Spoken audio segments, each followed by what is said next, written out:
تمام تعریفیں حمد و ثنا اللہ تبارک و تعالیٰ کے لیے، اور ہر قسم کے درود و سلام نبی اکرم نور مجسم شفیع معظم احمد مجتبیٰ جناب حضرت محمد مصطفیٰ صلی اللہ تعالیٰ علیہ وسلم کی ذات والا صفات کے لیے حمد و صلات کے بعد رمضان المبارک کا دوسرا جمعہ ہے۔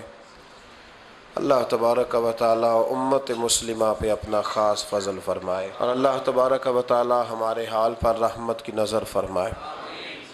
قرآن مجید میں اللہ کریم نے فرمایا ہے کہ ہم نے جنوں اور انسانوں کو اپنی عبادت کے لیے پیدا فرمایا ہے۔ وَمَا خَلَقْتُ الْجِنَّ وَالْإِنسَ إِلَّا لِيَعْبُدُونَ، اور یہاں لیعبدون کا معنی تمام مفسرین نے کیا ہے لیعرفون۔ ہم نے جن اور انسان کو اپنی معرفت کے لیے پیدا فرمایا، اپنے قرب کا سفر کرنے کے لیے پیدا کیا۔ اللہ تبارک و تعالیٰ نے انسان کے لیے سارا کچھ بنایا۔ هو الذی خلق لکم ما فی الارض جمیعا، فرمایا زمین میں جو کچھ ہے سارا تیرے لیے بنایا۔ کسی کو آپ نوکری پہ رکھتے ہیں، اس کے ساتھ معاہدہ یہ ہوتا ہے کہ یہ تجھے رہنے کے لیے مکان دیا جائے گا، 3 وقت کا کھانا دیا جائے گا، 2-3 دفعہ پینے کو چائے ملے گی، اور اتنی تنخواہ ہم ہر مہینے تمہیں ادا کریں گے۔ اور پھر ڈیوٹی یہ ہے کہ یہ مشین ہے، اس پر تم نے صبح 8 بجے سے 4 بجے تک کام کرنا ہے۔ اب وہ شخص کیا کرتا ہے؟ وہ تنخواہ بھی وصول کرتا ہے، مکان پہ بھی قبضہ کر لیتا ہے، اور وہ 3 وقت کھانا بھی کھا لیتا ہے، چائے بھی پی لیتا ہے، اور مہینے کے بعد تنخواہ بھی وصول کر لیتا ہے، پر مشین پہ کھڑا نہیں ہوتا۔ تو اس کا مالک اسے رکھے گا؟ بولتے نہیں آپ حضرات، رکھے گا اسے؟ چھٹی کرا دے گا۔ وہ کہے گا تو کتنا عجیب آدمی ہے کہ اب جو مطالبات تیرے تھے وہ سارے پورے ہو گئے، اور جو میرا مطالبہ ہے وہ تو نے پورا ہی نہیں کیا۔ اختلاف ہو جائے گا، جھگڑا ہو جائے گا، مالک ناراض ہو جائے گا۔ سمجھانے کے لیے مثال دے رہا ہوں کہ ہم نے کیا کیا، ہم نے اللہ کی دی ہوئی زمین پر گزارا بھی کیا، اس کا دیا ہوا رزق بھی کھایا، اللہ نے اولاد دی ہمیں، اللہ نے صحت دی، سارا کچھ دیا، تو جو مطالبات ہمارے تھے وہ تو سارے پورے ہو گئے، اور جو رب کا مطالبہ تھا کہ میرے قرب کے رستے کا سفر کرو، تلاش کرو، وجاہدوا فی سبیل اللہ، میرے رستے میں مجاہدہ کرو، جد و جہد کرو، آگے بڑھو، وہ ہم نے کب کرنا ہے؟ وہ اس کی منصوبہ بندی کب ہوگی؟ اللہ کے قرب کا رستہ طے کرنا۔ ہمارے صوفیانہ روز دیکھا کرتے تھے کہ آج ہمارے دل میں ہمارے رب کی کتنی محبت ہے، آج کتنا میرا دل چاہ رہا ہے کہ میں اپنے اللہ کی طرف بڑھوں۔ روز ذائقہ محسوس کرتے تھے، طلب پیدا کرتے تھے۔ ہمارے مزاجوں کے اندر ہر چیز کی طلب پیدا ہو گئی ہے، لیکن وہ جو ایک خاص ذوق تھا نا اللہ کے قرب کا، اس کی چاہت، اس کی طلب، اس کی طرف بڑھنا، محسوس کرنا کہ میرا رب ہے، محسوس کرنا کہ میں کسی کا بندہ ہوں، مجھے کوئی رزق دیتا ہے۔ ہمارے صوفیاء، اولیاء، صحابہ، اہل بیت، انبیاء یہ ہر وقت محسوس کرتے تھے کہ میں کوئی شترے بے مہار نہیں، کوئی میرا ہے جو مجھے بنانے والا ہے، جو مجھے نوازنے والا ہے، جو مجھے عطا کرنے والا ہے۔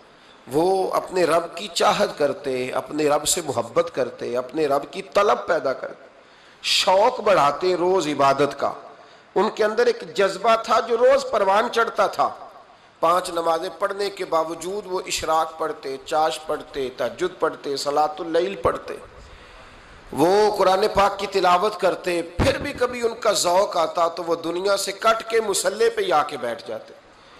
لیکن وہ درد، وہ ذائقہ، وہ کیفیت، وہ چیزیں مان پڑتی جا رہی ہیں۔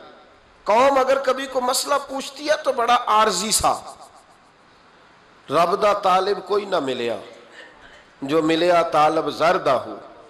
حضرت سلطان باؤ فرماتے ہیں کہ مطلب کدھر گئے لوگ جو رب کو طلب کرتے تھے، جن کی خواہش تھی کہ ہمیں اللہ کا قرب نصیب ہو، پیارے رسول صلی اللہ علیہ وسلم کی معرفت کا ذوق ہمیں نصیب ہو، وہ کہاں گئے؟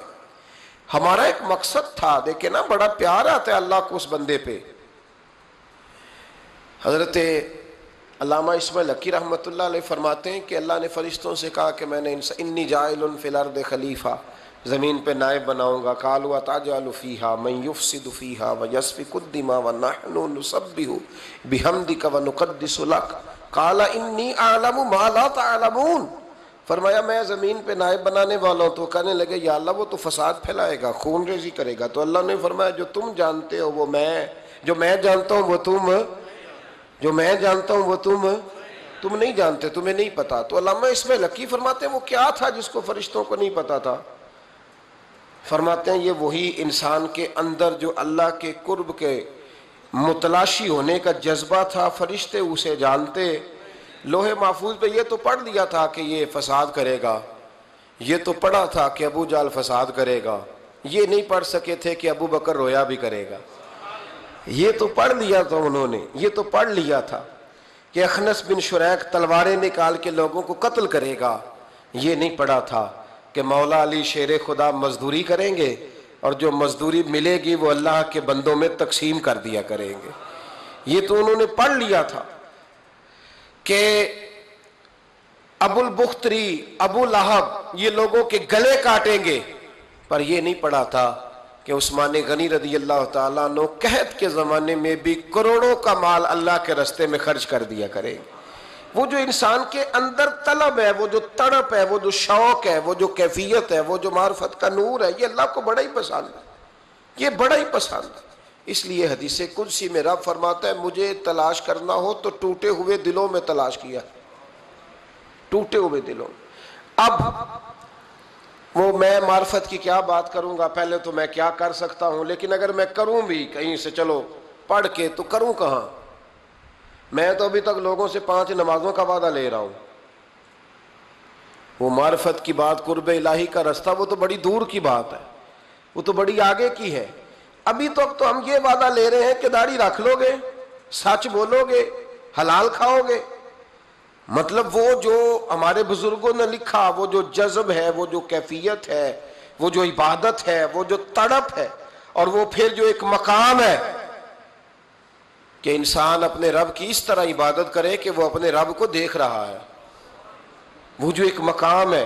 اور کم از کم یہ نہ ہو تو حضور فرمانے لگے اتنا تو ہو کہ رب تجھے دیکھ رہا ہے، لیکن وہ تو درجہ ہے نا بڑا آگے، ہم اسے بڑا آگے کی بات تصور کرتے ہیں، لیکن حضور نے اپنی امت کے لیے اسے ضروری قرار دیا۔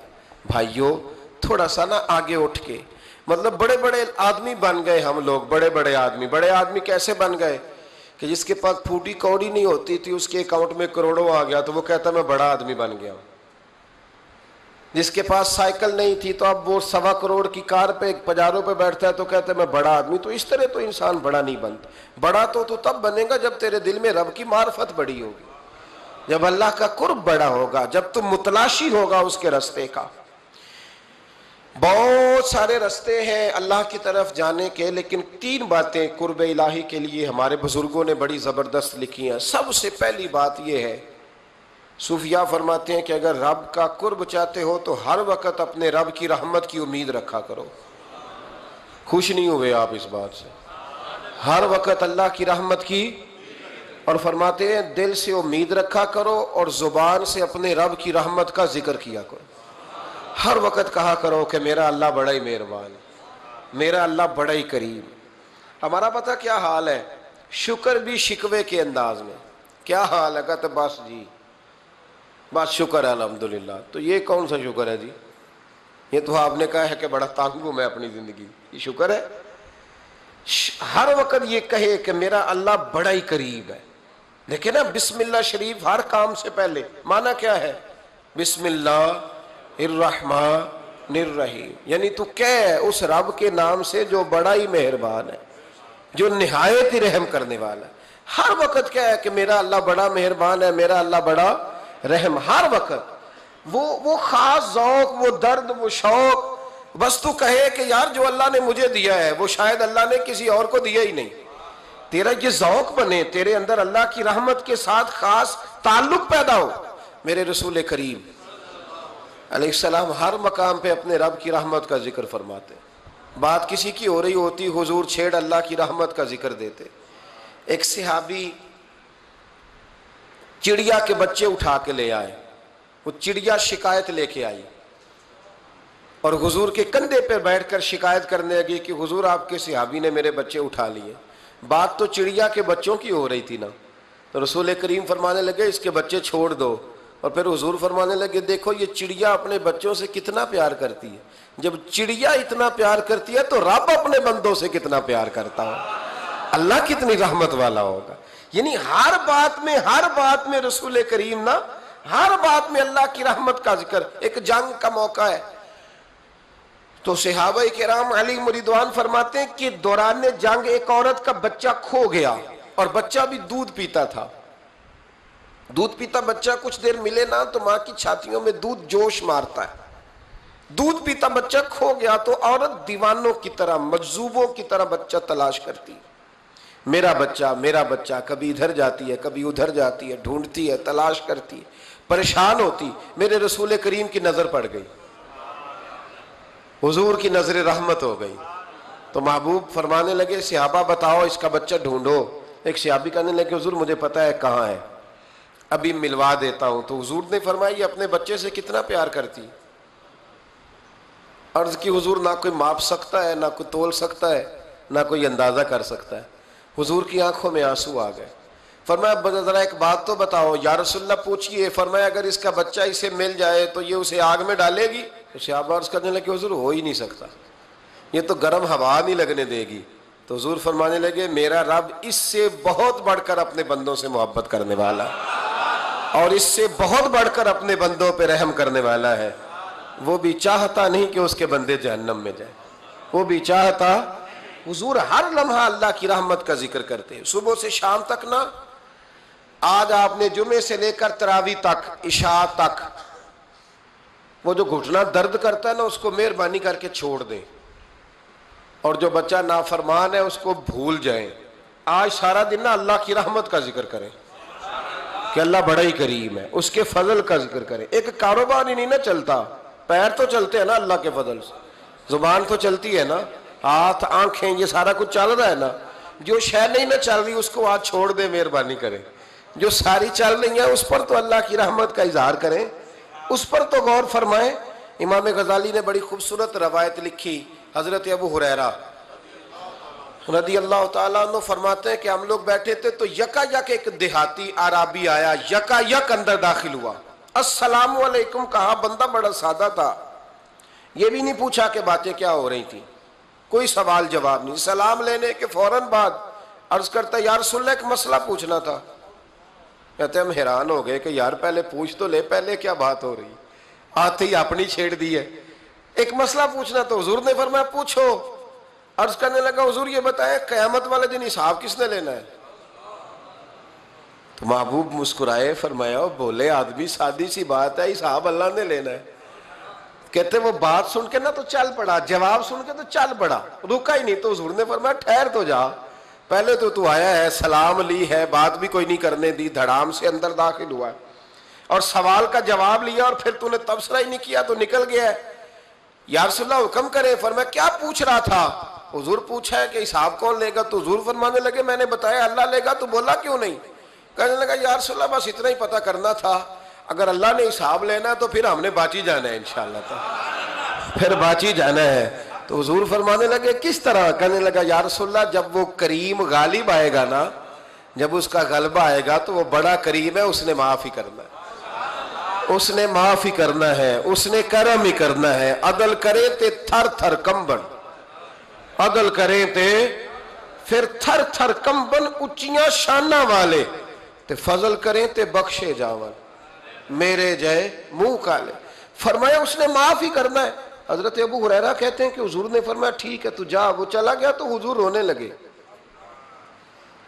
فرماتے ہیں ہم نے عرض کی حضور کیا ہوا. تو محبوب فرمانے لگے بندہ بڑا سادہ تھا پر بات بڑی کھری کر گیا ہے, بڑی کھری بات کر گیا ہے. کریم جب غالب ہوتا ہے تو معاف ہی فرماتا ہے.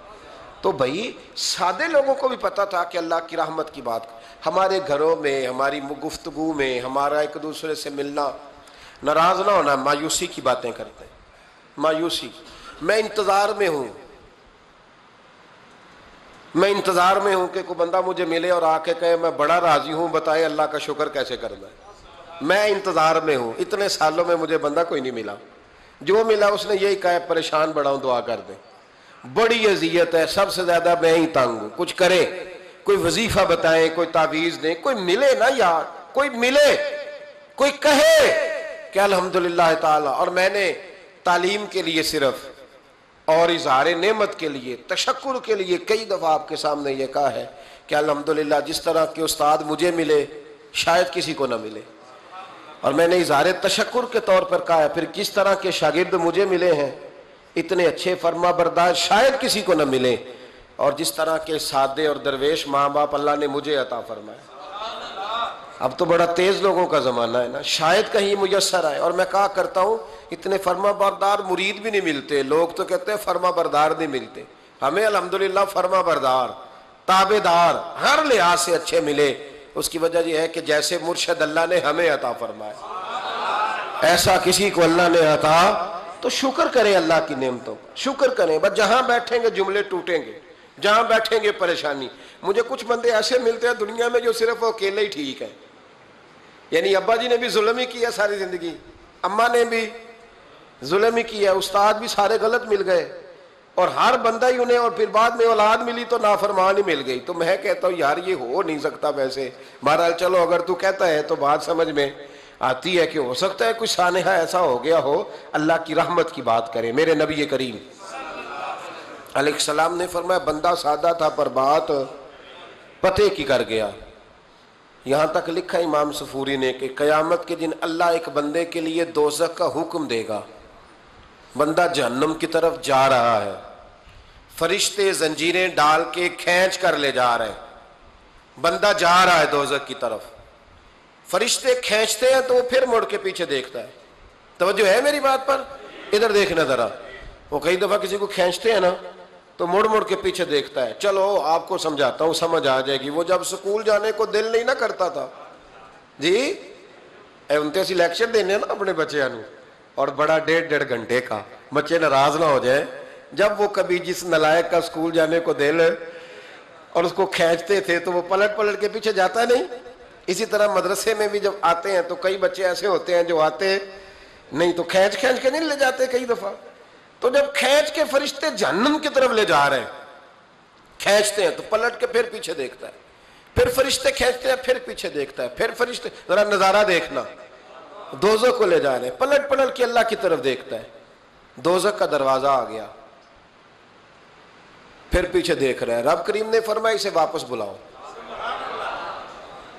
رحمت دا دریا الہی، بلاؤ اسے واپس۔ واپس آیا، اللہ نے فرمایا بتا تو پلٹ پلٹ کے کیا دیکھتا تھا؟ ویسے اللہ کو نہیں پتا کیا دیکھ رہا ہے، کیا دیکھ رہا تھا؟ تو رو پڑا، عرض کرنے لگا مالک میرا یقین تھا کہ تو بڑا ہی کریم ہے، اللہ میرا ایمان تھا تو بڑا رحیم ہے، اللہ میرا ذہن تھا تو معاف کرنے والا ہے۔ جب فرشتے کھینچتے تھے نا تو شیطان مجھے کہتا تھا اب تو جہنم میں جائے گا، پر میرا یقین کہتا تھا نہیں، رب نے معاف کر دینا ہے، اللہ نے معافی دے دینی ہے، بخشا جاؤں گا۔ پھر شیطان کہتا تھا جب فرشتے کھینچتے تھے، میں کہتا تھا نہیں معافی مل جائے گی، یا اللہ دوزخ کا دروازہ آ گیا پر میری امید نہیں ٹوٹی، اللہ دروازہ جہنم کا آ گیا پر میری امید نہیں ٹوٹی۔ اور جب میں نے آخری دفعہ پلٹ کے دیکھا تیری آواز آئی کہ واپس لاؤ، تو میرے اندر سے آواز آئی کہ لے بھئی تیرا یقین جیت گیا ہے، تیرا ایمان جیت گیا ہے، تیرے اندر کی روحانیت کامیاب ہو گئی۔ بندے اور رب کی باتیں ہو رہی ہیں تو فرشتے چپ کر کے کھڑے ہیں، تو رب نے فرمایا تم خاموش کھڑے ہو، عرض کی یا اللہ اب اس کا کرنا کیا ہے؟ فرمایا کرنا کیا ہے؟ جو میری رحمت کی اتنی زیادہ امید رکھے اسے جہنم میں ڈال دوں؟ یہ کیسے ہو سکتا ہے؟ اس کو پکڑو اور میرے فضل کے ساتھ اسے جنت عطا کر دو۔ تو پہلی بات یہ کہ اللہ کی رحمت کی امید رکھیں، صبح سے شام تک کہیں الحمدللہ۔ کیا کہیں؟ ایک ہوتا ہے تکبر کے طور پر بڑھ کے مارنے کے لیے ذکر کرنا، وہ منع ہے، ڈینگے نہیں مارنی، بلکہ اللہ کی رحمت کا ذکر کریں تشکر کے لب و لہجے میں، تشکر کے لب و لہجے. ہمارے نا لفظوں سے شکوے چھلکتے ہیں، ہمارے جملوں سے چھلکتا ہے کہ ہم پریشان ہیں، ہماری باتوں سے محسوس ہوتا ہے کہ ہم کسی وجہ سے بڑی تکلیف میں ہیں. اس کو نکال دیں. جب بندہ اللہ کی رحمت کی امید کرے گا تو اللہ بھی پھر رحمت، فضل اور کرم کے بادل ہی برسائے گا. دوسری بات ہمارے بزرگوں نے لکھی ہے، اگر اللہ کے قرب کا رستہ طے کرنا ہے تو وہ اس طرح ملے گا کہ اللہ کے ہر فیصلے پہ راضی ہو جاؤ. جہاں اللہ نے مجھے بٹھایا میں راضی ہو جاؤں، جہاں اللہ تبارک و تعالیٰ نے میرے بھائی کو بٹھایا ہے وہاں میرا بھائی راضی ہو. جہاں جہاں اللہ نے ہمیں بٹھایا ہے ہم اس جگہ پہ راضی. معاملہ پتہ کیا ہے، ہم اپنی مرضی کا فیصلہ چاہتے ہیں اور مرضی تو اللہ کی چلے گی، مرضی اللہ کی چلے گی. میرے رسول کریم علیہ السلام نے صحابہ سے پوچھا تم کون ہو؟ حضور مومن. فرمایا ایمان کی دلیل دو. یہ بات مجھ سے کو پوچھے تو شاید میں جھگڑا کروں کہ ایمان کی دلیل. حضور نے فرمایا کون ہو؟ یا رسول اللہ مومن. فرمایا دلیل دو. حضور دلیل ہے ہمارے پاس. دو. یا رسول اللہ اللہ نعمت دیتا ہے تو ہم شکر ادا کرتے ہیں، مصیبت ڈالے تو صبر کرتے ہیں، اور جو فیصلہ اللہ ہمارے حق میں کر دے ہم اس پر راضی رہتے ہیں. میرے محبوب کا چہرہ خوشی سے کھل اٹھا. فرمایا تمہیں مبارک ہو، تم تو واقعی بڑے پکے مومن ہو. تم مومن ہو، اگر اللہ کے فیصلوں پہ راضی رہتے ہو تو پھر تم. حضور فرماتے ہیں کچھ لوگوں کو اللہ قیامت میں بغیر حساب کتاب جنت میں داخل کرے گا. فرشتے پوچھیں گے پل صراط سے ہوا ہے؟ وہ کہیں گے دیکھی نہیں. میزان عمل تلوائے؟ وہ کہیں گے دیکھا ہی نہیں. کیسے آ گئے؟ تو کہیں گے خدا کے فضل سے آ گئے. فرشتے پوچھیں گے تمہارا عمل کیا تھا؟ وہ کہیں گے کچھ بھی نہیں. عام لوگوں کی طرح نماز پڑھتے تھے، روزہ رکھتے تھے، حج فرض ہوا تو کیا، زکوٰۃ اگر ہمارے اوپر لاگو ہوئی تو دی، عام روٹین کے معاملات. تو فرمایا اتنی بڑی فضیلت کے بغیر حساب کتاب جنت، کوئی تو وجہ ہوگی. تو بندے عرض کریں گے وجہ ایک ہی تھی کہ رب جو ہمارے حق میں فیصلہ کرتا تھا ہم اس پر راضی ہو جایا کرتے، ہمیں کوئی شکوہ اس پر رہتا. علامہ ڈاکٹر محمد اقبال رحمت اللہ علیہ، توجہ ہے میری بات پر؟ ادھر دیکھنا ذرا میری طرف. اللہ آپ کو خوش رکھے. کچھ لوگ نا جی کہتے ہیں ڈاکٹر اقبال نے داڑھی کیوں نہیں رکھی تھی؟ تو یہ غلطی کی علامہ اقبال نے، رکھنی چاہیے تھی انہیں. ناراض ہو گئے آپ لوگ؟ جو جس کی غلطی ہے وہ اس کی یہ غلطی ہو گئی ان سے، انہوں نے نہیں ٹھیک کیا. اب اقبال کے داڑھی نہ رکھنے سے کیا سنت کی مخالفت پر اسے ڈگری دی جائے گی؟ وہ میں ہی کیوں نہ ہوں، جو کام خلاف سنت ہے وہ بہرحال. لیکن میرا سوال یہ ہے کہ اقبال نے صرف داڑھی نہیں رکھی، باقی سارے کام اچھے کیے، تو آپ باقی کے تو سارے اچھے کر لینا. اقبال نے جو کام کیا، جو دین کا درد دیا، جو پیغام دیا، جو جد و جہد کی، اس کو تو سمجھ لو نا. مطلب صرف داڑھی پہ آ کے دلیل پکڑتے ہو. علامہ اقبال نے مکان بھی نہیں بنایا اپنا، کتنا بڑا آدمی ہے، کوئی جائیداد ہے اس کی؟ تسی بھی چھوڑو مکان سارے.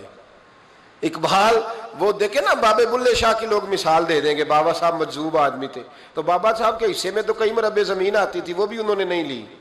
ہمارا ملانگ روٹی کا اس کو پتہ ہے، نوٹوں کا بھی پتہ ہے کہ 5000 والا کون سا ہے، 100 والا کون سا ہے، باقی ٹائم وہ بابا بلے شاہ بن جاتا ہے. یہ کون سا سٹائل ہے کہ مرضی کی چیز آئی تو قابو کر لی؟ تو ڈاکٹر اقبال نے یہ درست کیا، لیکن اس کے باوجود ہمارا نظریہ ہے کہ اللہ اس کی یہ خطا معاف کرائے گا، پر بندہ بڑا باکمال تھا. یہ بڑی خوبی تھی، اور اس میں بھی کچھ حکمت ہوگی، کچھ باتیں ایسی انہوں نے لکھی ہیں بعض جگہوں پہ. لیکن اقبال کی جو معرفت ہے، جو حسن ہے، جو وقار ہے ان کے لب و لہجے میں، اس کا انکار کیا جا سکتا نہیں. لیکن اس کو ہم ڈیفینڈ بھی نہیں کرتے. جو کسی میں کوئی کمزوری ہے وہ بہرحال اس کی. وہ ایک سوال بڑا اٹھتا تھا، لوگ کہتے تھے کہ آپ روز داڑھی کی بات بھی کرتے ہیں اور علامہ اقبال کی بات بھی کرتے ہیں، تو میں نے آج اس کی وضاحت کر دی. بات کی سمجھ آ گئی آپ حضرات؟ علامہ اقبال نے ایک بات لکھی ہے. اقبال کہتے ہیں جب میں لندن میں وکالت کرتا تھا تو ایک خاتون تھی، لیڈی بارنس اس کا نام تھا. چھوٹے موٹے مقدمات لے کے وہ میرے پاس آتی تھی. بی بی ایک ہوٹل چلایا کرتی تھی، اس کا خامن جو تھا وہ فوج میں ملازم تھا. اقبال نے خود لکھا ہے، اقبال فرماتے ہیں کہ ایک دن وہ خاتون پھر کسی کیس کے سلسلے میں میرے پاس آئی، تو جب وہ آئی تو اس نے نقاب اوڑھا ہوا تھا، برقع کیا ہوا تھا. تو چونکہ اس نے نقاب اوڑھا تھا، مسلمانوں کی نشانی تھی. نقاب اوڑھنا کن کی نشانی ہے؟ اللہ آپ کو خوش رکھے. تو کہتے ہیں وہ نشانی چونکہ اہل اسلام کی تھی تو مجھے تجسس ہوا. میں نے کہا لیڈی خیریت ہے؟ میم صاحبہ یہ برقع پہنا ہوا ہے. تو کہنے لگی ہنس کے اقبال مجھے پکا یقین تھا کہ آپ ضرور پوچھیں گے. تو میں نے کہا اچھا تو یہ برقع؟ تو کہنے لگی الحمدللہ میں مسلمان ہو گئی.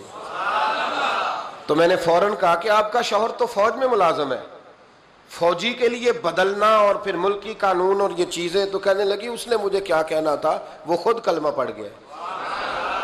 تو کہتی ہیں میں اور متجسس ہوا. وہ کیس کی بات کرتی تو میرا تجسس بڑھ گیا. میں نے کہا تو کیس چھوڑ یہ بتا کلمہ کیسے پڑھا؟ تو کہنے لگی اقبال اصل بات یہ ہے کہ میں نا بے اولاد تھی، خاوند بھی بڑے اچھے پیسے کماتا، میں خود بھی ہوٹل چلاتی، پر ڈپریشن اور ٹینشن اور بلا وجہ کی پریشانیاں جان نہیں چھوڑ. یہ ٹینشن اور ڈپریشن کا نا مجھے عربی ترجمہ کوئی نہیں ملا. یہ ڈپریشن اور ٹینشن کا نا میں نے تلاش کیا ہے، لیکن مجھے عربی لغت کے اندر ان کے معنی مجھے لگتا ہے کہ اس زمانے میں یہ چیزیں تھی ہی نہیں. ہوتی تو ان کا کوئی نام بھی، یہ آج ہے نا تو اس لیے آج کے زمانے میں ہی نام ہے مفت کا، مفت کی پریشانی. تو کہتی ہے مجھے ٹینشن اور ڈپریشن رہتی تھی ہر وقت، بڑی میں پریشان رہتی تھی. میرے ساتھ ایک عجیب واقعہ ہوا کہ میرے ہوٹل میں نا ایک بابا جی برتن مانجتے تھے، بوڑھے آدمی تھے، 70 سال کے قریب عمر تھی. ان کا ایک بیٹا تھا، ایک بہو تھی، ایک پوتا تھا، لیکن وہ بیچارے بیٹا بیمار رہتا تھا تو لہٰذا وہ خود مزدوری کرتے. کہتی ہیں ایک دن وہ بابا جی میرے پاس آئے، کہنے لگے میم صاحبہ 2-4 دن کی چھٹی چاہیے. تو میں نے کہا خیریت ہے؟ کہنے لگے میڈم میرا بیٹا فوت ہو گیا. بیٹا، آپ کو پتہ ہے باپ کا جنازہ پڑھنا آسان ہے، بیٹے کا جنازہ اٹھانا بڑا مشکل کام. کہتی ہے میں کچھ لکھ رہی تھی، میرے ہاتھ سے قلم گر گیا. میں نے خود گاڑی بھیجی، بابا جی گاؤں چلے گئے جہاں وہ رہتے تھے. کہتی 2-3 دن کے بعد میں اور میرا شوہر گئے تو رستے میں ہم باتیں کر رہے تھے کہ کیا تعزیت کریں گے. ایک ہی بیٹا تھا، کوئی رشتہ دار بھی نہیں، تو اس کی تو کائنات اجڑ گئی، کن لفظوں سے اسے تعزیت کیا کہیں گے. کہتے جب ہم گئے تو وہ ٹوٹی ہوئی چٹائی پہ بیٹھا تھا، کچھ لوگ قریب تھے. ہم نے جا کے کہا بابا آپ مسلمان ہیں، ہم آپ کو کیا نصیحت کریں، ایک ہی بیٹا تھا، کہ کس طرح کر کے ہم آپ کو تسلی دیں. تو کہتے اس نے آنکھیں کھولی، بوڑھی آنکھوں میں ایمان کی روشنی. کہنے لگا بی بی کیا تعزیت کی بات کرتی ہو، میں نے کوئی پیسے جمع کرا کے بیٹا لیا تھا، خدا نے فضل سے دیا تھا، عدل سے لے گیا ہے. میں اپنے رب کے فیصلے میں بڑا راضی ہوں، اللہ بڑا کریم ہے، وہ لے گیا ہے، اس کا مال تھا. آپ یقین کریں ہمارے دیہاتی لوگ یہ کہا کرتے تھے، میں نے کانوں سے سنا ہے. ایک بوڑھے آدمی کا ایک دفعہ بیٹا فوت ہو گیا تو کسی نے اس سے کہا بابا چھوٹی عمر میں بچہ چلا گیا تو مجھے لفظ نہیں بھولتے. کہنے لگے پتر اللہ دی فصل ہے، کچی وڈے تاویں ہو دیے. سنے آپ نے بھی کبھی یہ فکرہ، کچی وڈے تے پکی لے جائے تے تاویں ہے جو ہو دی. تو جب اس کا جی چاہا وہ لے گیا. اللہ اکبر. وہ خاتون کہتی ہے کہ وہ بابا جی سے میں نے کہا کہ چلو آپ 1 مہینے کی چھٹی کر لے. تو کہنے لگا نہیں میڈم میں مسلمان ہوں، مفت کی روٹی نہیں کھاتا، مزدوری کر کے کھاتا ہوں، میں انشاءاللہ 2-3 دن کے بعد کام پہ آ جاؤں گا. کہتے ہیں وہ چند دنوں کے بعد آ گیا. اللہ کی قدرت کے ابھی 2-3 ماہ گزرے تھے پھر آیا. میڈم چھٹی چاہیے کچھ دنوں کی. میں نے کہا خیریت ہے؟ کہنے لگے وہ میری بہو بھی ہارٹ اٹیک سے فوت ہو گئی. کہتے اب میں بھی تڑپ گئی اور عیسائی ہو کہ میری آنکھوں میں آنسو آ گئے. میں نے کہا گھر کا دروازہ بند ہو گیا، اب یہ بیچارہ کیا کرے گا. وہ اپنے شوہر کے غم میں ہارٹ اٹیک سے فوت ہو گئی. کہتے ہم پھر 2-3 دن کے بعد تعزیت کے لیے گئے. پھر ٹوٹی ہوئی چٹائی، بوڑھا نہ اپنی انگلیوں سے زمین پر کچھ بنا رہا. کہتی قریب گئی اور میں نے جا کے کہا بابا اب تو تسلی آپ نے خود ہی کرنی ہے، جو نظام تھا وہ تو ہو گیا. تو کہتے ہیں پھر اس نے آنکھیں کھولی، آسمان کی طرف دیکھا تو کہنے لگا بیٹی کوئی پریشانی نہیں، میرا بیٹا بغیر شادی کے بھی تو فوت ہو ہی سکتا تھا نا، بس میرے مالک نے جب چاہا جیسے چاہ ہوا. میں انشاءاللہ 2-4 دن کے بعد کام پہ آؤں گا. یہ میرا 3-4-5 سال کا پوتا ہے، ابھی اسکول داخل ہوا ہے، میں ساتھ لے آؤں گا، وہاں میرے ساتھ اوپر کوارٹر میں جہاں میں رہتا ہوں یہ بھی رہے گا. کہتی ہے میں